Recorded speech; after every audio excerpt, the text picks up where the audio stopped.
Namo tassa bhagavato arahato sama sambuddhassa. Namo tassa bhagavato arahato sama sambuddhassa. Namo tassa bhagavato arahato sama sambuddhassa. Terpujilah Sang Bhagawa yang Maha Suci, yang telah mencapai penerangan sempurna. Pemirsa TVRI, khususnya umat Buddha dimanapun Anda berada, kita berjumpa lagi dalam acara Hikmah Buddhis kali ini. Dalam acara Hikmah Buddhis kali ini, kita akan membahas yaitu tentang apa tujuan hidup agama Buddha. Telah hadir narasumber bersama kita, beliau adalah guru agama Buddha di kota Gorontalo. Dengan beliau Bapak Putu Supartana SAG. Nama budaya Pak Guru. Namo Buddhaya. Nah Pak Guru, sesuai dengan tema yang akan kita bahas pada hari ini yaitu tujuan hidup agama Buddha. Sebenarnya siapa kita dalam hidup ini, apa tujuan kita hidup di dunia ini Pak Guru? Iya.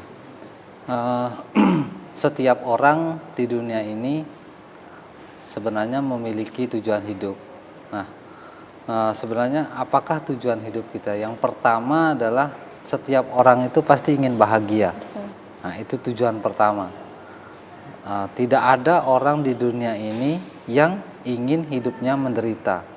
Nah, hanya saja dalam usaha untuk mendapatkan kebahagiaan, kebanyakan orang itu melakukan cara yang salah dalam usaha untuk mendapatkan kebahagiaannya itu. Contohkan saja misalnya orang ingin kaya, ingin cepat kaya, ingin instan, dia melakukan korupsi. Nah, kemudian atau hal-hal yang lainnya. Nah, ini sehingga dia bukannya mendapatkan kebahagiaan, tapi justru mendapatkan penderitaan. Ada orang yang ingin kaya, ingin instan, dia menjadi bandar narkoba atau mungkin yang lainnya. Nah, jadi kebahagiaan yang diperoleh dengan cara yang salah, maka dia tidak akan mendapatkan kebahagiaan, tapi justru dia akan mendapatkan penderitaan. Oleh karena itu, dalam usaha untuk mendapatkan kebahagiaan itu, maka seseorang harus melakukan cara-cara yang benar juga. Nah, di dalam agama Buddha, kebahagiaan yang baik, kebahagiaan yang benar adalah kebahagiaan yang tidak didasari dengan umpan. Contoh misalnya, saya ingin bahagia, kemudian misalnya saya stres. Nah, untuk bahagia orang akan kadang memberitahu coba refreshing dulu, jalan-jalan ke pantai kah atau ke gunung atau lihat-lihat apa pemandangan gitu, atau kemana, ke mall dan lain sebagainya, atau nonton film dan lain sebagainya. Nah, ini juga oleh Sang Buddha dikatakan kebahagiaan yang semu. Memang betul memberi kebahagiaan, tapi itu semu. Kenapa? Karena dia bersifat sementara. Karena setelah dia dari sana, masalahnya akan muncul lagi. Kebahagiaannya akan berakhir. Saya ingin bahagia, kemudian membeli makanan yang enak-enak untuk mendapatkan rasa yang enak. Nah, nanti setelah makan juga kebahagiaannya akan berakhir. Atau misalnya ingin bahagia, dia mendengarkan musik. Setelah selesai mendengarkan musik, kembali lagi. Nah, seperti itu. Dan seterusnya. Nah, kebahagiaan semacam itu bukanlah kebahagiaan yang diajarkan oleh Sang Buddha. Lalu kebahagiaan yang bagaimanakah? Yang menurut ajaran Buddha. Di sini seorang umat Buddha dalam usaha untuk mendapatkan kebahagiaan dikatakan oleh Sang Buddha, yaitu kita satu, melakukan perbuatan yang baik. Nah, dengan melakukan perbuatan yang baik, tidak ada tindakan yang tercela, maka ini akan memberi kebahagiaan dalam kehidupan saat ini maupun dalam kehidupan setelah kematian. Nah, kemudian kebahagiaan yang lain lagi adalah kebahagiaan yang didasari tanpa tanha atau keinginan. Nah, ini adalah kebahagiaan yang diajarkan oleh Sang Buddha. Intinya setiap orang boleh mengejar kebahagiaan selama kebahagiaan yang dikejar itu adalah kebahagiaan yang eh, tidak bertentangan dengan hukum atau tidak bertentangan dengan moralitas itu. Nah, Pak Guru, tadi kan yang dengan secara umum, Pak Guru, apakah tujuan akhir dalam agama Buddha itu seperti apa, Pak Guru? Tujuan akhirnya? Tujuan akhir dari agama Buddha ini kita menyebutnya dengan Nibbana. Itu tujuan akhir dari agama Buddha. Tetapi tidak semua umat Buddha atau tidak semua orang bisa merealisasikan Nibbana ini. Karena ini butuh paramita atau timunan kebajikan dan usaha yang luar biasa. Nah, oleh karena itu Sang Buddha juga memberikan rambu-rambu untuk kebahagiaan yang sifatnya duniawi. Makanya di dalam agama Buddha itu seseorang umat Buddha itu boleh hidup meninggalkan keduniawian, boleh hidup menjalani keduniawian. Kalau meninggalkan keduniawian atau menjadi biku gitu misalnya, maka dia harus memiliki minimal jana, mencapai jana-jana itu. Kenapa? Karena itu adalah kebahagiaannya seorang petapa. Maka kalau dia tidak mendapatkan itu, maka dia tidak mendapatkan kebahagiaan sebagai seorang petapa. Kalau yang berumah tangga begini, menikah itu kebahagiaannya seorang perumah tangga. Karena kalau dia hidup dengan menikah, ya dia mendapatkan kebahagiaan suami istri itu, begitu. Sehingga seorang perumah tangga mau memilih yang mana, atau seorang umat Buddha mau memilih yang mana, yang berumah tangga atau mau menjadi seorang petapa. Sang Buddha memberikan pilihan dan kebebasan kepada setiap umatnya. Ya, Pak Guru, tadi kan saya mendengar kata Nibbana. Sebenarnya Nibbana itu seperti apa, Pak Guru? Nibbana itu adalah suatu kondisi yang terbebas dari keserakahan, kebencian, dan kebodohan batin. Itu adalah kondisi Nibbana yang hanya dicapai oleh seorang arahata. Itu karena sudah melenyapkan 10 samyojana itu. Tetapi untuk kita seperti begini ini, itu masih jauh dari Nibbana. Sekarang kita menimbun paramita dulu ya. Nanti butuh proses lama untuk kita bisa mencapai ke sana. Tapi kondisi Nibbana itu adalah kondisi yang terbebas dari loba, dosa, dan moha, atau keserakahan, kebencian, dan kebodohan batin. Baik, Pak Guru. Apakah Nibbana ini sama dengan surga, Pak Guru? Beda. Kalau surga itu kondisi di alam dewa dan alam Brahma. Itu surga dalam perspektif agama Buddha. Kalau Nibbana itu di luar dari itu, tidak sama. Apakah seorang yang umat awam itu bisa mencapai Nibbana, Pak Guru? Bisa, tetapi dia langka. Tidak ada. Kalau kita lihat di cerita-cerita riwayat hidup Sang Buddha, salah satunya adalah yang mencapai Nibbana sebagai perumah tangga, ya salah satunya itu seperti Raja Suladana. Nah itu, tapi setelah menjadi arahat atau mencapai itu, dia pasti akan menjadi seorang biku, karena kehidupan sebagai perumah tangga itu tidak mampu menopang kehidupan seorang yang telah mencapai arahat itu. Nah, Pak Guru, kan kita pasti pernah menderita, Pak Guru. Bagaimana, apakah ada cara yang untuk membuat kita terhindari dari penderitaan, Pak Guru? Iya, Sang Buddha memang mengatakan bahwa hidup ini adalah duka atau penderitaan. Banyak orang menganggap bahwa ketika agama Buddha mengatakan ini, atau Sang Buddha mengatakan ini, agama Buddha ini seolah-olah adalah agama yang pesimis, karena sedikit-sedikit berbicara tentang duka atau penderitaan. Sebenarnya secara tidak langsung, mau tidak mau, itu akan kita alami, dan itu sebenarnya selalu kita alami setiap saat. Contoh misalnya, adakah orang yang selalu bisa mempertahankan pikirannya itu supaya baik terus.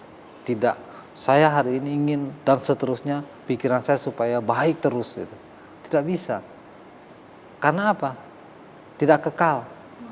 Ada nggak kemudian orang berpikir semoga saya tidak tua-tua, saya muda terus. Tidak bisa. Suatu saat pasti akan tua. Kemudian berpikir semoga saya sehat terus. Tidak bisa. Pasti kelak cepat atau lambat seseorang akan sakit. Nah, ini kenapa? Karena perubahan, ketidakkekalan dalam hidup kita. Sehingga perubahan ini oleh Sang Buddha dikatakan sebagai penderitaan. Karena kita akan mengalami itu. Dari senang menjadi tidak senang, dari sehat menjadi sakit, dari muda menjadi tua. Ini adalah salah satu bentuk dari penderitaan dalam kehidupan kita. Nah, bagaimana caranya mengurangi penderitaan?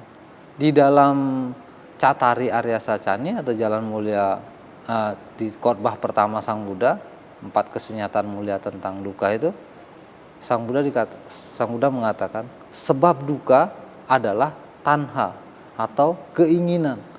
Semakin banyak keinginan, semakin kuat penderitaannya. Semakin sedikit keinginannya, semakin sedikit penderitaannya. Contoh misalnya, seseorang memiliki misalnya gaji 10 juta. Tapi keinginannya banyak. Sebenarnya 10 juta itu kalau cuma untuk makan sudah cukup sekali. Tapi karena kuat keinginannya, dia mencicil mobil, dia pakai berfoya-foya jalan-jalan ke sana, nonton ini, belanja ini.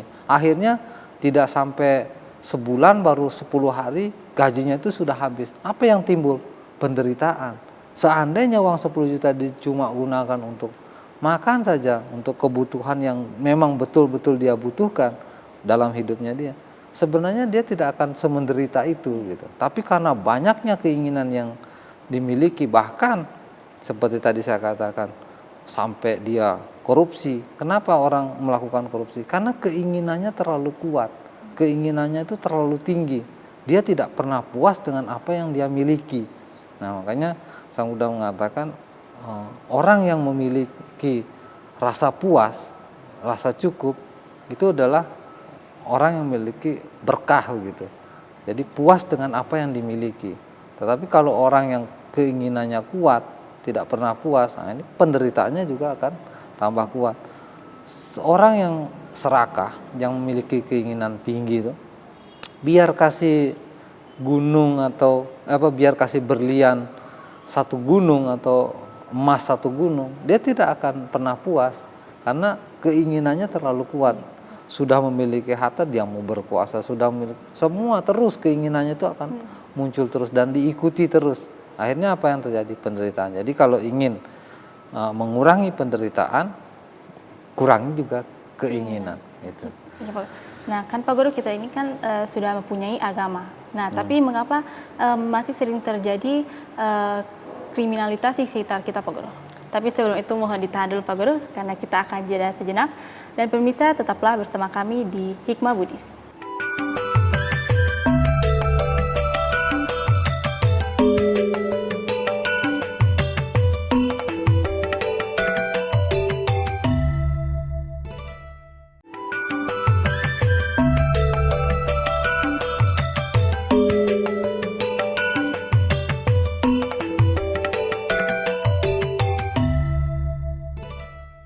Baik pemirsa, kita kembali lagi di Hikmah Buddhis, masih dengan tema yang sama, yaitu tentang tujuan hidup agama Buddha, dan narasumber yang sama, yaitu Bapak Putu Supartana.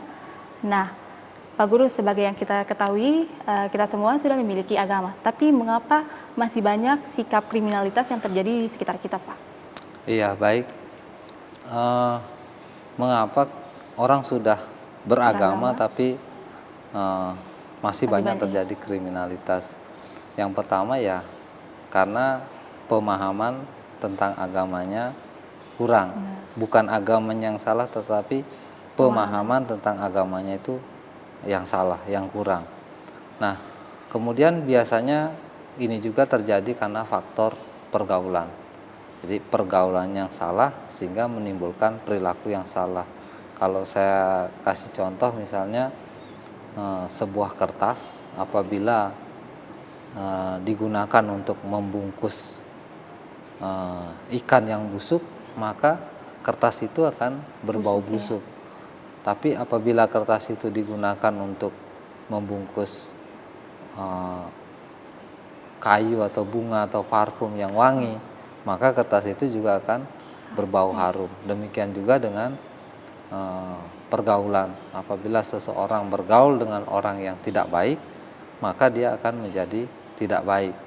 Apabila seseorang bergaul dengan orang yang baik, maka dia akan menjadi baik juga. Nah, kenapa ini orang beragama tetapi masih banyak terjadi kriminalitas, yaitu karena pemahaman agamanya yang salah, yang masih kurang, sehingga dia masih melakukan pelanggaran-pelanggaran sila, kalau kita menyebutnya ya, melanggar sila, melanggar moralitas.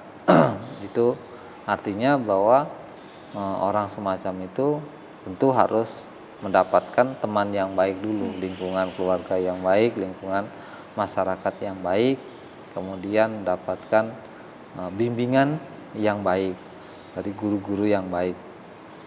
Kebanyakan sih sebenarnya pada dasarnya ajaran agama itu sudah mengajarkan yang baik, tetapi kebanyakan salah memahami atau kurang belajar atau tidak memahami agamanya. Makanya justru agama yang harusnya menjadi tuntunan moral, tetapi malah menjadi masalah.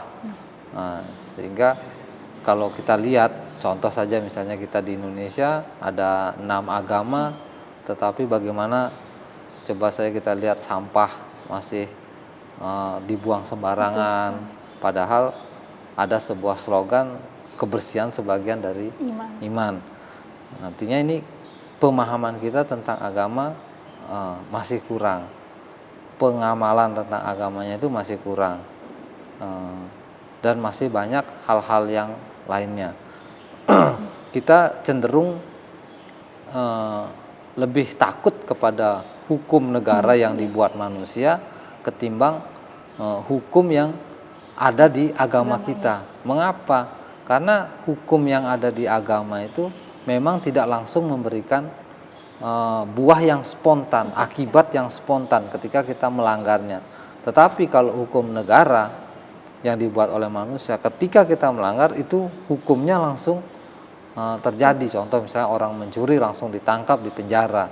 Jadi hukumnya nyata, sehingga orang itu cenderung lebih takut kepada hukum negara.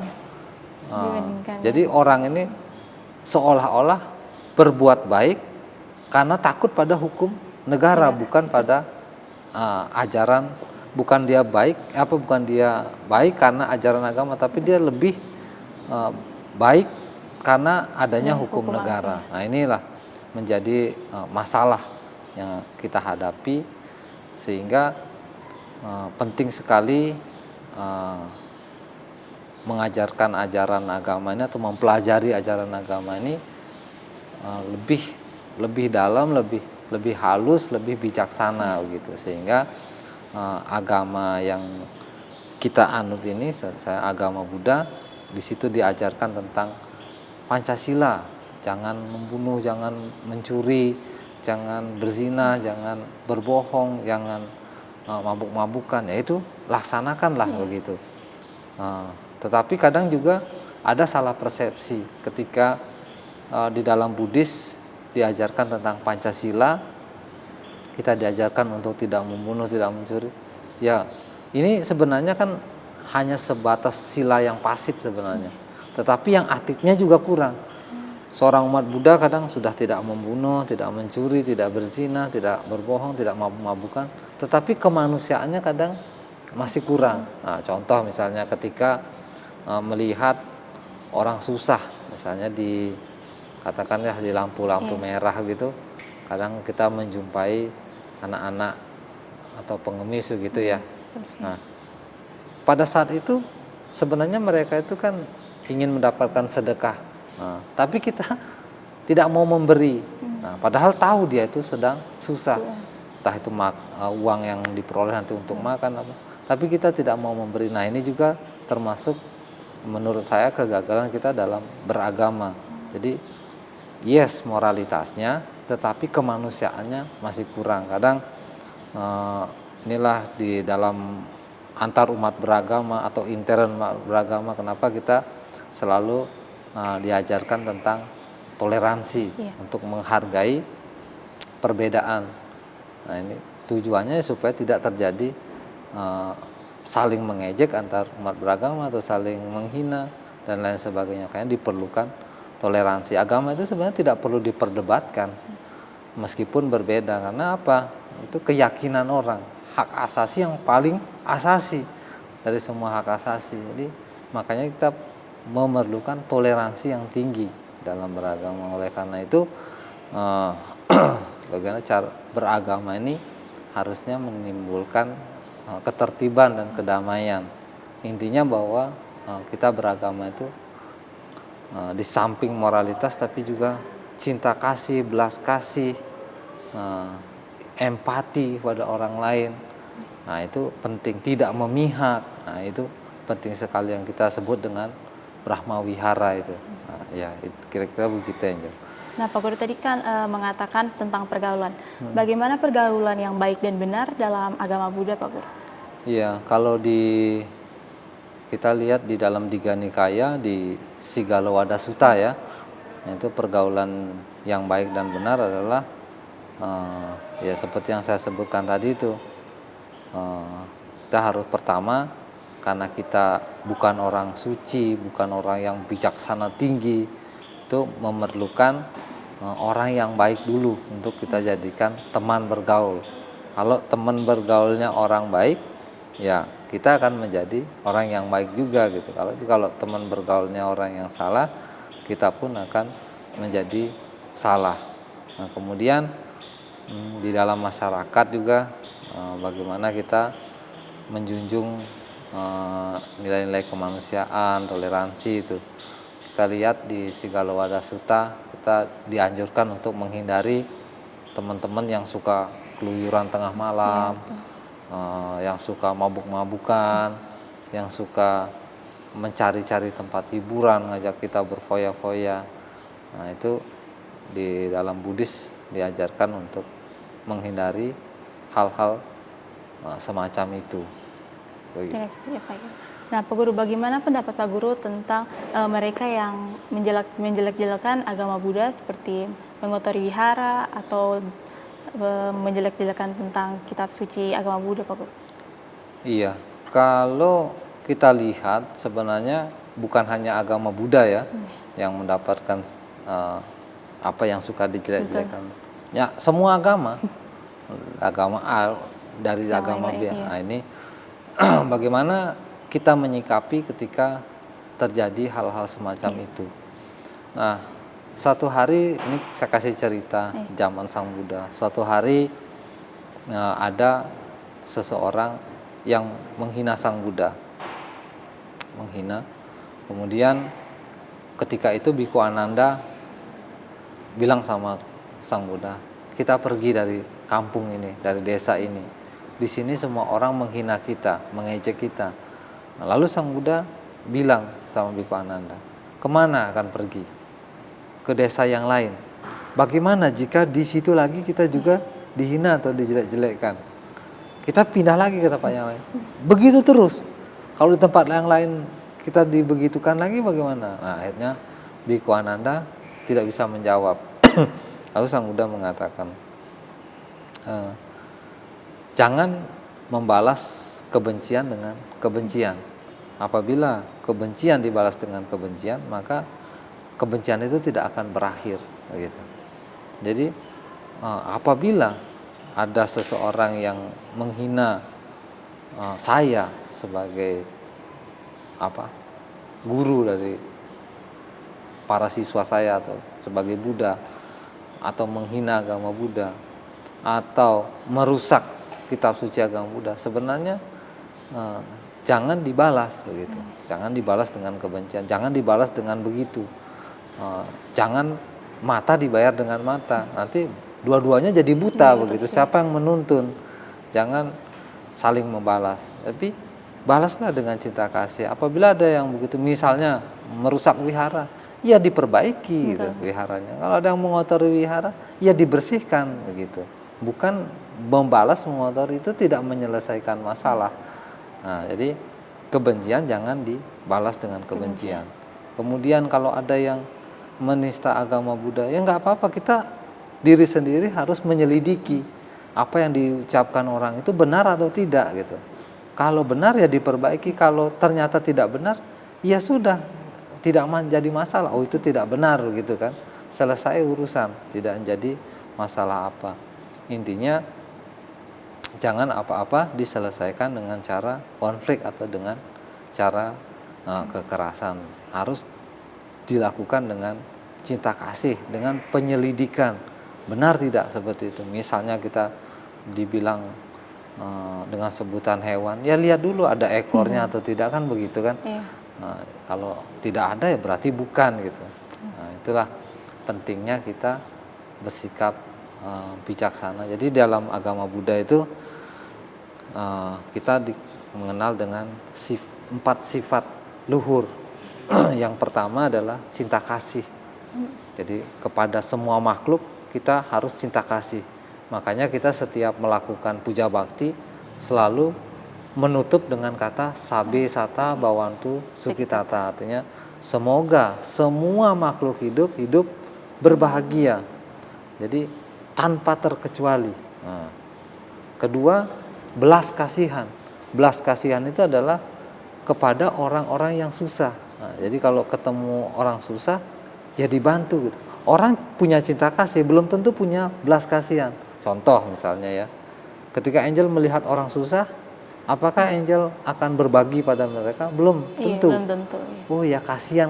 Lihat orang kena bencana alam, aduh kasihan. Tapi tidak membantu, tidak memberikan apa-apa untuk mereka. Nah ini, cinta kasihnya ada, tapi belas kasihnya tidak. Nah, tetapi kalau sudah cinta kasih, punya belas kasihan lagi, ketika lihat orang susah, oh ya bantu lagi gitu. Nah itu cinta kasih, belas kasih. Yang ketiga adalah simpati. Guru, tolong ditahan dulu. Dan pemirsa tetaplah bersama kami di Hikmah Buddhis. Kami akan kembali setelah pariwara berikut ini.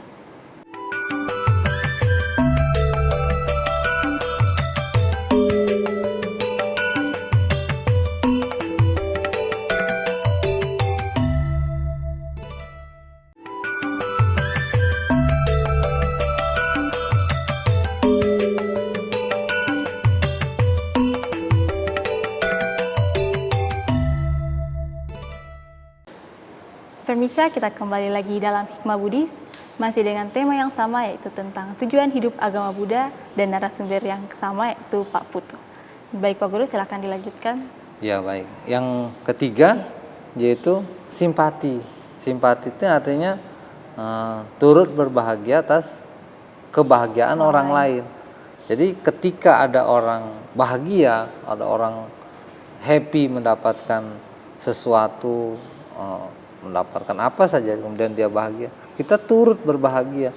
Bukan orang senang kita menderita, orang senang kita tidak senang lihat orang lain senang. Nah ini permasalahan. Nah inilah menjadi masalah sehingga kita tidak bahagia gitu. Jadi cinta kasih, belas kasihan, senang melihat orang lain bahagia, dan yang keempat adalah tidak memihak. Jadi di sini kita netral. Jadi kalau misalnya ada permasalahan apa, kita tidak memihak pada salah satu, tetapi lebih kepada siapa yang salah dan siapa yang benar. Kemudian menyelesaikan masalah itu dengan baik supaya semuanya jadi baik. Nah ini UPK namanya, keseimbangan batin. Nah itu seperti itu Angel. Nah Pak Guru, kan kita kan sudah sering berdoa, namun mengapa masih ada bencana seperti bencana alam dan juga penyakit yang datang pada diri kita, Pak Guru? Iya, sebenarnya kan kalau kita menelaah lebih bagus kan, sebenarnya bencana itu terjadi atau hal-hal yang baik juga terjadi sebenarnya kalau dalam perspektif agama Buddha bukanlah karena doa, tetapi karena perilaku kita. Contoh misalnya, bagi kita sekarang tebang ini pohon, kemudian kita berdoa, tuh semoga tidak terjadi tanah longsor ya, nggak bisa kan? Iya. Jadi sebenarnya kita berdoa, tetapi juga diimbangi dengan tindakan. Jangan hanya berdoa, tetapi tindakannya tidak sesuai dengan apa yang diinginkan, didoakan begitu. Bagaimana tidak banjir kalau kita nebangi pohon, buang sampah sembarangan, nah itu. Jadi tidak matching ini, tidak dapat. Kemudian bencana-bencana alam yang lainnya. Sudah kalau misalnya gempa bumi, itu kan hukum alam. Iya. Hukum alam yang terjadi yang alami sebenarnya. Yang terjadi dimanapun yang ada gunung Merapinya atau di dalam lautnya juga ada gunung Merapi. Jadi kita tidak bisa menghindari hal-hal semacam itu. Ini adalah proses hukum alam. Bencana itu terjadi memang di luar jangkauan kemampuan manusia, tetapi pada hakikatnya kita sebenarnya kalau memiliki kebijaksanaan itu sebenarnya setidaknya meminimalisir korban ya. Jadi ini kita penting untuk itu. Nah, berdoa kalau kita di dalam Buddhis ini baca parita ya, baca parita itu kita selalu mengucapkan semoga semua makhluk berbahagia, bebas dari penderitaan, bebas dari permusuhan, bebas dari mendengki dan didengki, bebas dari menyakiti dan disakiti, kan begitu ya. Nah itu kita berharap orang lain, diri kita juga bahagia, orang lain juga bahagia. Jadi apa yang kebahagiaan yang kita peroleh juga berharap orang lain juga memperoleh kebahagiaan itu. Nah kita harapannya memang bencana itu tidak terjadi di alam ini, tetapi alam ini juga kita harus tahu itu adalah proses kerja alam, yang mana bencana semacam itu juga kita tidak bisa hindari, tetapi ada bencana-bencana yang bisa kita hindari. Misalnya meminimalisir terjadinya banjir, tanah longsor, itu kan kebanyakan ulah kita. Perubahan iklim, itu kan juga sebenarnya sedikit banyak pengaruh manusia juga.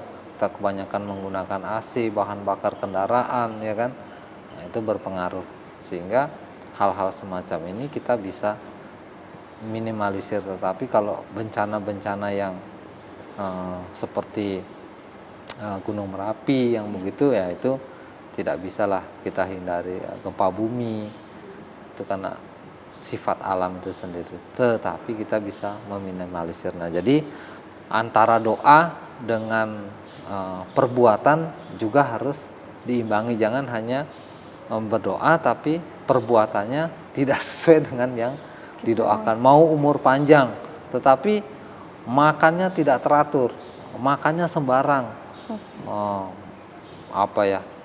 tidak jelas begitu. Alkoholnya banyak, gulanya banyak, ya kan, banyak mengandung racun makanannya. Bagaimana kita mau sehat? Makan tidak pakai aturan, pagi, siang, sore, malam begitu, makannya juga tidak jelas. Nah, itu ya, bagaimana kita mau sehat kalau pola hidup kita tidak sehat, tidak pernah olahraga dan lain sebagainya. Jadi kita berdoa memperoleh kesehatan, tapi juga kita harus mengikuti pola hidup sehat. Kita ingin terhindar dari bencana alam, ya kita juga harus menjaga alam ini begitu. Artinya antara doa dengan tindakan juga kita dalam kehidupan sehari-hari harus sama gitu. Nah Pak Guru, jika saya menolong orang atau memberi bantuan kepada orang, apakah saya mendapatkan karma baik, Pak Guru? Iya, setiap perbuatan yang baik akan memberi pahala yang baik. Jangankan memberi makan pada manusia. Di dalam agama Buddha, di dalam Dakina Vibhanga Sutta dikatakan, memberi makanan bekas kepada hewan, nah pada hewan saja, terserah hewan apa itu saja sudah mendapatkan pahala atau perbuatan baik atau karma baik. Apalagi memberi makan kepada manusia, apalagi kepada manusia yang betul-betul pada saat itu sedang membutuhkan. Dia sedang lapar, dia sedang haus. Nah, makanya oleh Sang Buddha dikatakan seseorang yang memberi bantuan kepada orang yang kena bencana alam itu adalah pemberian yang luar biasa karena tepat waktu, kemudian dan sedang dibutuhkan. Nah, makanya ketika kemarin kita sempat ada bencana alam banjir itu, nah, kita selalu di wihara ini melakukan aksi sosial itu memberi bantuan di beberapa tempat seperti makanan, minuman begitu. Karena itu adalah pada saat itu namanya orang kena bencana alam itu adalah sangat membutuhkan bantuan itu. Nah, itu ada. Jadi pemberian itu menjadi pemberian yang tepat waktu dan juga pemberian yang sesuai yang dibutuhkan. Jangan orang lapar dikasih baju ya gimana kan nggak sinkron kan. Nah, jadi pemberian yang pas, yang sesuai. Jadi namanya pemberian apapun itu pasti memberi buah atau karma baik. Apalagi pemberian itu tepat waktu dan sesuai yang dibutuhkan. Nah, jadi kalau Angel juga mau memberi sesuatu kepada orang lain ya, Angel juga harus lihat-lihat kondisi, maksudnya orang ini sedang perlu apa, sedang butuh apa gitu. Kemudian kita berikan kepada mereka, itu pemberiannya jauh lebih baik gitu. Nah, kalau misalnya saya memberi tapi saya tidak ikhlas untuk memberinya, apakah itu adalah karma buruk atau karma baik? Kalau karma buruk tidak ya, karena kita memberi, tetapi tentang di sini yang jadi penekanan tidak ikhlas. Tidak ikhlas itu dalam Buddhis itu maksudnya mengharapkan imbalan ya. Jadi kalau di dalam Buddhis itu kalau kita melakukan perbuatan baik, apapun perbuatan baik itu harus diingat. Kalau dalam agama Buddha, kenapa harus diingat? Karena dengan kebaikan yang kita lakukan ini kalau selalu kita ingat, satu kita termotivasi untuk selalu ingin berbuat baik. Kedua, saat-saat menjelang ajal itu ada namanya kamanimita. Nah, itu akan muncul semua. Di dalam Buddhis juga ada namanya meditasi apa namanya ini yang konsentrasi pada jasa kebajikan. Jadi perbuatan-perbuatan baik apapun yang kita lakukan itu kita ingat lagi, tadi saya berbuat baik ini gitu. Nah, itu penting itu. Jadi kalau kita berbuat baik itu harus diingat. Tetapi kalau yang menurut Angel tidak ikhlas itu, tidak ikhlas itu artinya ketika kita melakukan perbuatan baik, kita ingin mendapatkan balasan. Jadi kalau saya ngasih si A sesuatu, nanti si A itu harus balas juga melakukan itu kepada saya, atau ketika suatu saat saya minta tolong, kamu harus tolong saya juga ya, begitu. Nah, itu dikatakan tidak ikhlas. Pemberian semacam itu tetap dia ada karma baiknya, tapi tidak sempurna. Kenapa? Karena kita mengharapkan balasan, imbalan. Jadi seperti bisnis begitu. Ini perbuatan baik semacam ini di dalam agama Buddha kurang sempurna gitu. Sebisa mungkin ketika kita memberi sesuatu kepada orang lain, ya jangan mengharapkan imbalan itu. Jadi kita harus betul-betul melepas, ikhlas gitu. Nah, Pak Guru, di agama Buddha kan sering melakukan fangsen, di mana fangsen itu melepaskan makhluk hidup seperti ikan, burung, dan lain sebagainya. Apa sih tujuan utama dari maksudnya dari fangsen ini? Fangsen itu kan melepas satwa ya ke alam bebas. Sebenarnya banyak juga kesalahan dalam melakukan fangsen saya lihat. Contoh misalnya memesan terlebih dahulu Oh, iya. yang mau dilepas. Iya. Nah, itu kurang benar kalau Betul. melakukan function. Function itu yang benar adalah ketika kita sedang mau pergi perjalanan atau sedang di rumah atau di mana saja, kemudian kita melihat makhluk atau satwa yang sedang menderita atau berada dalam bahaya. Nah, pada saat itulah kita menolong mereka, memfunction mereka gitu. Misalnya kita melihat burung yang sedang dikurung, tapi burung itu mau dipotong misalnya. Nah, pada saat itulah kita menolong burung itu misalnya dengan membeli. Siapa nih yang punya? Pada orang itu, boleh nggak saya beli burung kamu gitu. Kemudian setelah kita beli, kita bawa ke tempat lain, kemudian kita lepas. Function itu harusnya seperti begitu. Jadi menolong yang sedang dalam bahaya, bukan yang sudah baik-baik. Kita pesan sama orang sehingga orang itu tangkap baru kita function. Nah, ini cara function yang salah, bukan seperti itu function. Jadi function ini harus menolong yang betul-betul membutuhkan pertolongan. Nah, itu. Nah, Pak Guru, kan kita kan mengfunction nih, Pak Guru. Terus kita sudah mengfunction, tapi ketika sepertinya function ikan, Pak Guru. Nah, ketika kita function ikan, terus kita melepaskannya di sungai, terus ada orang yang pancing-pancing gitu, Pak Guru. Bagaimana sikap kita untuk menghadapi UPK. itu? Kita harus di situ harus keseimbangan batin. Nah, UPK ini kalau di dalam Brahma Wihara, Kama Saka, Kama Dayada, Kama Yoni, Kama Bandu, Kama Pati Sarana.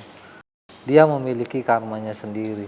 Pertama, memiliki karma sendiri, mewarisi karma sendiri, lahir oleh karmanya sendiri, berhubungan dengan karmanya sendiri, berkerabat dengan karmanya sendiri, ya kan? Nah, kita harus mengerti ini. Baik, Pak Guru, mohon ditahan terlebih dahulu. Dan pemirsa, kita akan jeda sejenak, tetaplah bersama kami di Hikmah Buddhis. Kami akan kembali setelah pariwara berikut ini.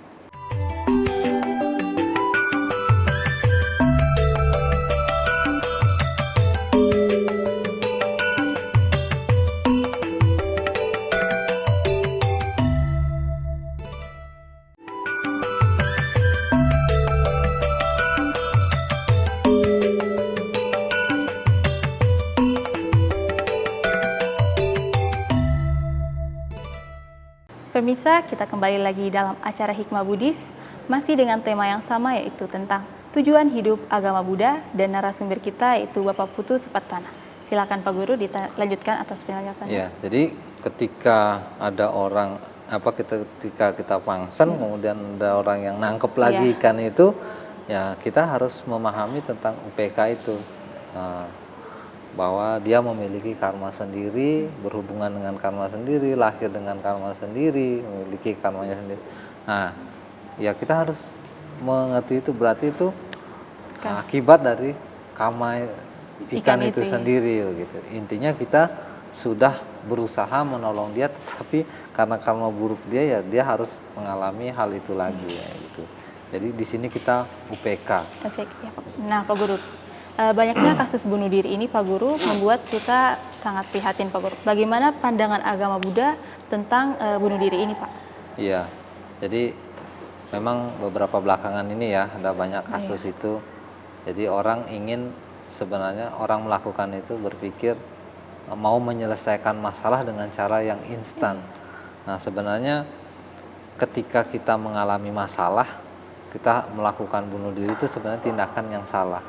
Di sini seseorang harus mengerti dulu bahwa di dunia ini tidak ada yang kekal. Demikian juga sebenarnya dengan masalah, itu tidak kekal. Masalah itu tidak ada yang kekal. Semua pasti akan berakhir, cepat atau lambat itu. Jadi ketika ada masalah, kemudian kita melakukan bunuh diri, kita menganggap masalah itu selesai. Tidak. Ingat, di dalam agama Buddha kita mengenal adanya tumimba lahir ya. Bagaimana kalau ketika dia bunuh diri, bukannya dia dapat alam yang baik, tapi justru karena dengan bunuh diri melakukan tindakan yang tidak baik itu mau lahir jadi masalah, justru lahir di alam yang menderita, di alam neraka kah, di alam peta, asura atau tiracana, bagaimana? Kan jadi tambah menderita. Nah, sebenarnya cara semacam itu bukan tindakan yang baik. Dan kemana orang itu lahir ketika melakukan bunuh diri? Ya kalau dia bunuh diri dengan kebencian, kalau seperti bunuh diri itu kan meninggal dengan kebencian sebenarnya. Kenapa? Karena dia benci terhadap masalah yang terjadi itu, tidak suka kan? Tidak suka itu adalah kebencian. Nah, kemudian dia mengakhiri hidupnya dengan cara begitu. Tentu dia meninggal pasti bukan di alam yang baik. Padahal dia berada di alam yang baik saat ini, yaitu alam manusia, alam yang paling bagus. Nah, jadi itu tindakan yang salah, yang tidak bisa kita benarkan. Jadi seorang umat Buddha, nah itu jangan sampai melakukan bunuh diri kalau ada masalah dan lain sebagainya. Karena ingat, masalah itu tidak kekal, dia akan pasti berakhir gitu kalau ada masalah. Nah, Pak Guru, kan tadi Pak Guru sempat singgung tentang tumia balahir. Dalam agama Buddha kan ada yang namanya tumia balahir atau kelahiran ulang. Nah, mohon penjelasannya Pak Guru tentang tumia balahir ini. Iya, memang kita umat agama Buddha itu mengenal konsep yaitu tentang kelahiran kembali atau tumia balahir. Nah, kenapa? Karena Sang Buddha sendiri memang memiliki kemampuan batin ini, yaitu disebut dengan Ibacakunyana. Jadi kemampuan ada dua, Pubeniwasa Nusatinyana dengan Dibacakunyana. Pubeniwasa Nusatinyana adalah kemampuan batin untuk mengingat kembali kelahiran dan kematiannya yang lampau. Kemudian Dibacakunyana itu kemampuan melihat kelahiran dan kematian dari makhluk lain, bukan cuma Sang Buddha.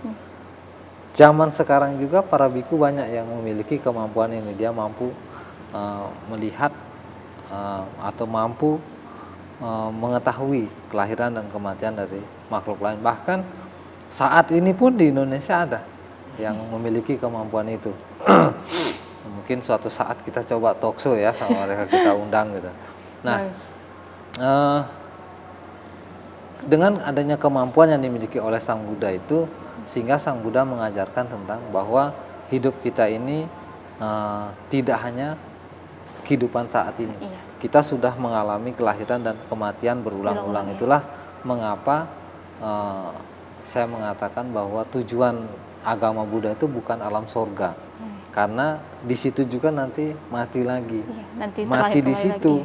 Kalau salah lagi bisa lahir di alam yang tidak baik begitu.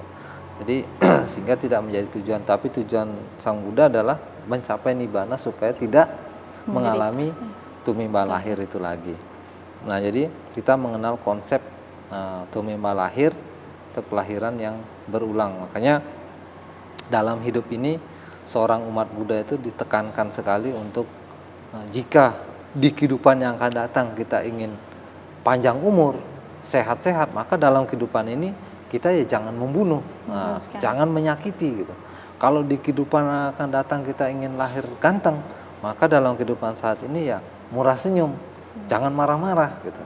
Kalau dalam kehidupan yang akan datang kita ingin sehat-sehat, jangan menyakiti, jangan membunuh gitu. Sehingga kalau ingin kaya, banyak memberi, banyak menolong orang, banyak membantu, gitu. Jadi inilah konsep dari tumimba lahir, sehingga dengan adanya ini juga ya kita jadi memiliki rasa takut untuk melakukan kejahatan dan malu berbuat jahat. Nah itu, jadi penting sekali sebenarnya konsep ini juga ya, mengenal tumimba lahir, karena tidak serta-merta kita ini tumbuh atau hidup langsung otomatis kaya, otomatis ganteng, otomatis sehat, tidak seperti itu. Jadi ada tindakan atau upaya yang kita lakukan dalam kehidupan saat ini untuk kehidupan berikutnya. Bahkan kalau kita membaca di kitab Jataka ya tentang kehidupan masa lampau Sang Buddha sebelum sebagai seorang sama Sang Buddha, ketika dia masih sebagai bodhisatta itu, dia sudah mulai mempraktekkan kesabaran, kedermawanan, cinta kasih, kemudian keseimbangan batin, tekad yang mantap. Jadi kita di sini bisa menyadari bahwa ternyata untuk hidup jadi orang sabar itu, ini harus latihan dalam banyak kehidupan. Tidak serta-merta kita langsung lahir jadi orang sabar gitu loh. Atau serta-merta kita langsung lahir menjadi orang yang memiliki perilaku yang baik. Jadi perlu proses dan latihan. Baik Pak Guru dan juga pemirsa, tidak terasa kita sudah tiba di segmen terakhir acara Hikmah Buddhis kali ini. Untuk itu kita akan memintakan suatu kesimpulan dari pembahasan kita kali ini. Silakan Pak Guru. Ya baik, jadi sesuai dengan topik kita pada hari ini yaitu bagaimana cara tujuan hidup dalam agama Buddha. Nah, bahwa ketika kita lahir ke dunia ini, semua orang itu pasti ingin hidup bahagia. Nah, untuk hidup bahagia, maka kita harus banyak mengurangi keinginan. Jadi keinginan-keinginan yang kita miliki itu yang tidak baik khususnya itu harus kita kurangi. Keinginan yang didasari dengan keserakahan itu adalah sebab hidup kita ini menderita. Oleh karena itu kita sebagai umat Buddha sesuai dengan ajaran Sang Buddha, anjuran Sang Buddha bahwa seseorang yang ingin hidup bahagia harus mengurangi keinginannya. Jadi jangan hidup serakah, jangan hidup membenci, jangan juga terlalu tidak bijaksana sebagai umat Buddha. Saya kira itu. Ya, Pak. Baik Pak Guru, terima kasih atas penjelasannya. Dan pemirsa, demikianlah acara Hikmah Buddhis kali ini. Semoga bermanfaat bagi kita semua. Saya Catrina Angela untuk Talokon dan seluruh kerabat kerja TVRI Stasiun Gorontalo. Berterima kasih atas perhatian dan kebersamaan Anda. Sabe sata bawantu sukitata. Semoga semua makhluk hidup berbahagia. Sadu, sadu, sadu.